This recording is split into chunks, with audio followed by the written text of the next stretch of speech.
Good afternoon. I am Gil Cedillo. This is the Housing Committee. We have a small agenda today. I see that Mr. Krikorian is here, so that makes quorum. And we are ready for public comment, but I don't see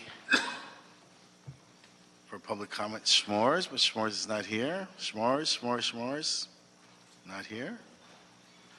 So we're going to then proceed.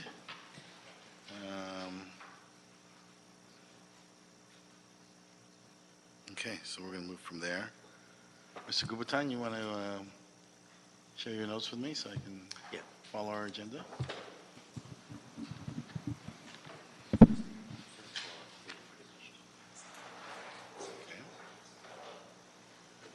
All right, so items, at this time we will consider approving items 1, 2, and 3 on consent.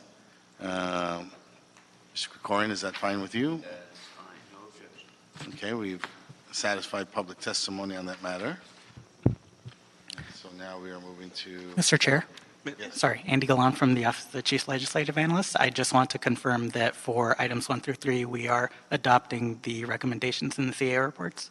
Yes, you want to introduce yourself again for the record? Yes, Andy Galan with the Office of the Chief Legislative Analyst. Congratulations, Andy. Andy, we're happy to have you here today. Excuse me, Mr. Chair. Yes, sir. Andrew Chair with the City Clerk's Office. For item number 2, the CAO report was filed, put online, and circulated to the public as well, sir. That's great to know. Good for the public to know. Okay, let's move to item number 4. And we want the city attorney to come to the table to provide an overview of the substandard remediation program.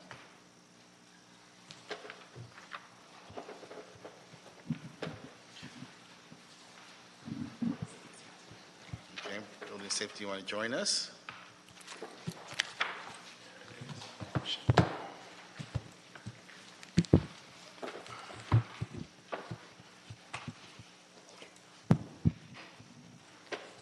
Hi, good afternoon. Noreen Vincent from the City Attorney's Office, and my colleague, Casey Pack, also from the City Attorney's Office.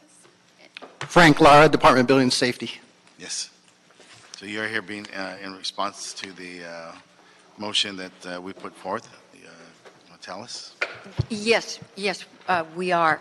Actually, the City Attorney's Office was working with Building and Safety some years back to work on the substandard housing, or the receivership program as we've referred to it.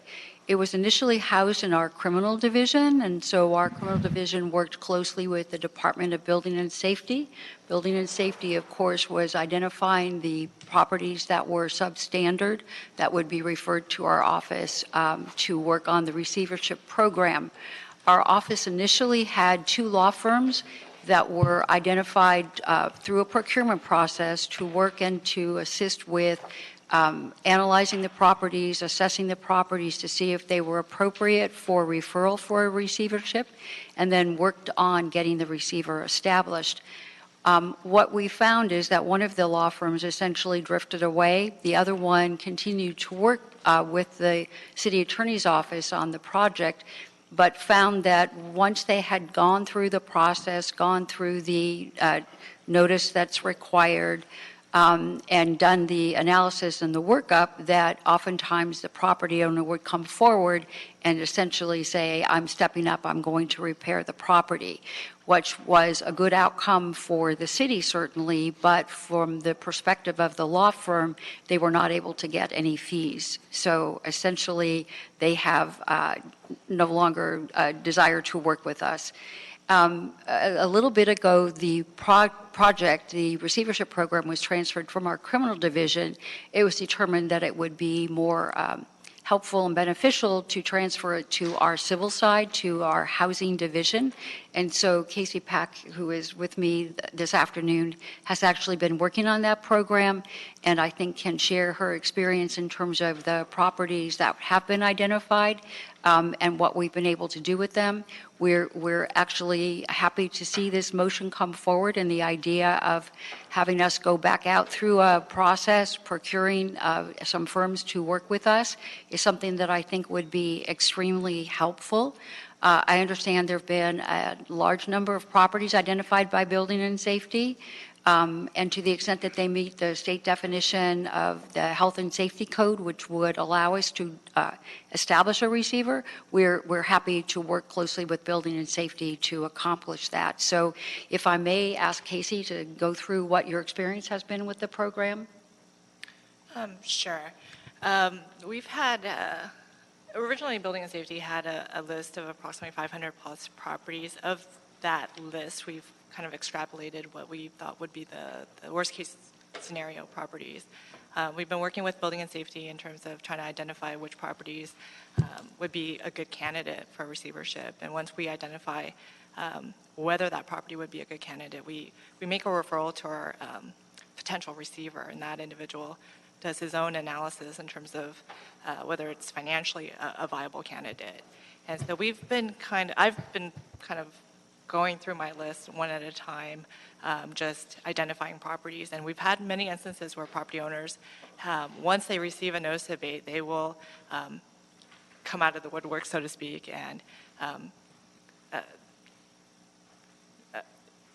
indicate that they intend to rehabilitate the property. And so we have had instances of situations like that. So right now, because of resources, it's just currently me, myself, and I. So with limited resources, the program hasn't expanded to the capabilities that it could have, or it can, but I'm just going through that list right now. And I would also point out that a number of these properties are single-family residences. We were looking, I know the criminal division was concerned about addressing the issue of unoccupied as opposed to occupied. And so I think that's something that we also want to look at now. The other limitation that our criminal division had is that they were funded through CDBG money, and so the properties had to fit within the CDBG areas. We don't have those same limitations on the criminal side, so we are able to work regardless of where the property is located. And I would also just like to add that in some of the instances, I think what we found is, at least Casey has found, that there are situations where people will come forward and say, I would improve this property or I would bring it up to code, but for the fact that the contractor I hired made off with my money, or you may have a situation where somebody is older or disabled. So there are a variety of circumstances that come into play as we look at the properties in the list that have not been properly maintained. Sir? So, council members, Frank Lara, Building Safety. A number of years ago, when we were approached by City Attorney's Office for this program, they gave us an idea of what they were looking for, what would be suitable for receivership. We felt that our vacant building abatement portfolio of properties, which hovers around 600, would be very appropriate because they typically all have substandard conditions. They're vacant buildings, so they're good candidates for rehabilitation and so forth. So we presented that list over to City Attorney's Office. Their contract firm reviewed them all. Whatever candidates they felt were, better suited than others, we updated whatever information they needed. And we do feel that this is a helpful program because typically this vacant building abatement program, our first priority is to secure the properties, to clean them so that they're no longer a nuisance, with those typical nuisance elements. But the goal is also to bring them back into productive service. And sometimes that was challenging because you don't have an owner that's taking responsibility for the property. So this gave us another tool to use to bring those properties back into productive service, and we support this program. Thank you. Mr. Krikorian. Thank you. Can we just take a little step back and if you could walk us through a typical case in this situation? I'm trying to, I get the situation that you talked about, Ms. Vincent, where you're talking about somebody who doesn't have the resources to be able to make the improvements and so, but the receivership is more about control than resources. So would this just be sort of the absentee kind of property owner? You can't track them down, they're not responding to notices, and that's when you bring in the receivership process? Well, I think it may be a combination. So I don't know, and Building and Safety may be better able to answer what steps have been taken prior to these properties being put onto the list. So once they come to us, presumably there's already been some kind of notice given to the property owner. I think the reason why the property hasn't been fixed really is, any one of a number of dozens of potential reasons why they're not fixing it. You're correct, the receiver really does exercise control. If there is a receivership established, they do control what happens to the property at that point, and they are able to essentially take out a loan against the property. And so again, we're assuming that there's equity in the property. They take out the loan and then they repair the property. They would, I understand, basically give the homeowner, the property owner, an opportunity to pay off that loan, pay off the debt that's owed. And if they can, they remain in the property or they retain control of the property with it improved. If they don't have the wherewithal to pay for the debt or pay off the debt, then the property is then disposed of, sold.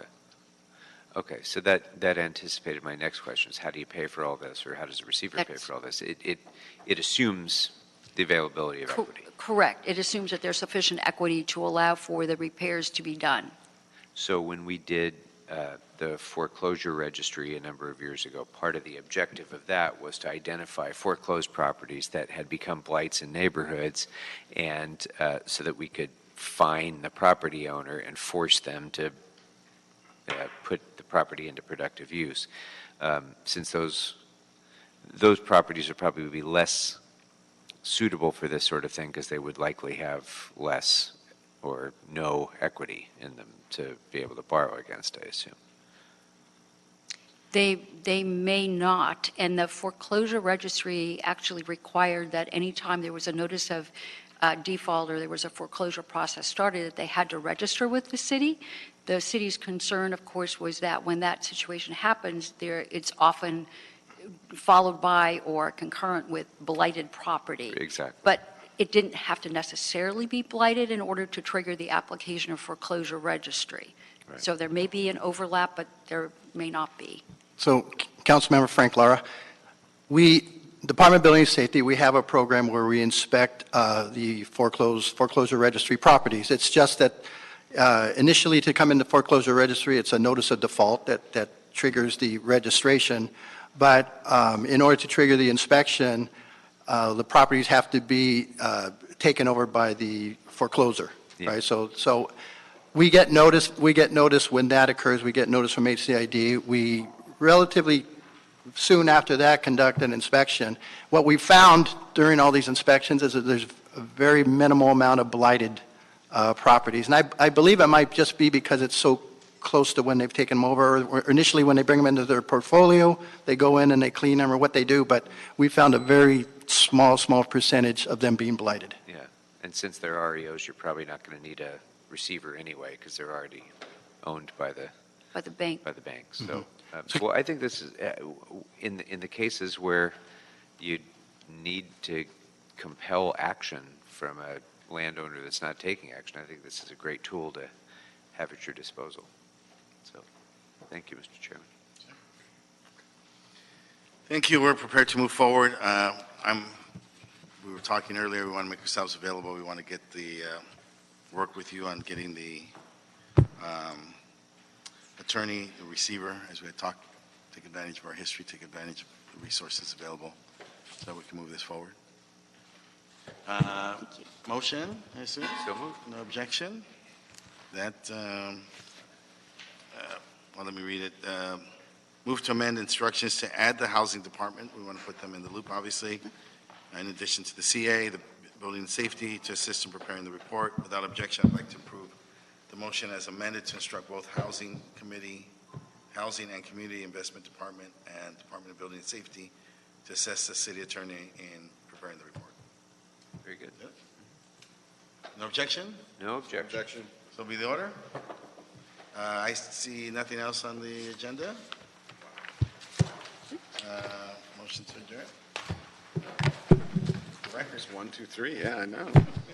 This meeting is adjourned. They said you did items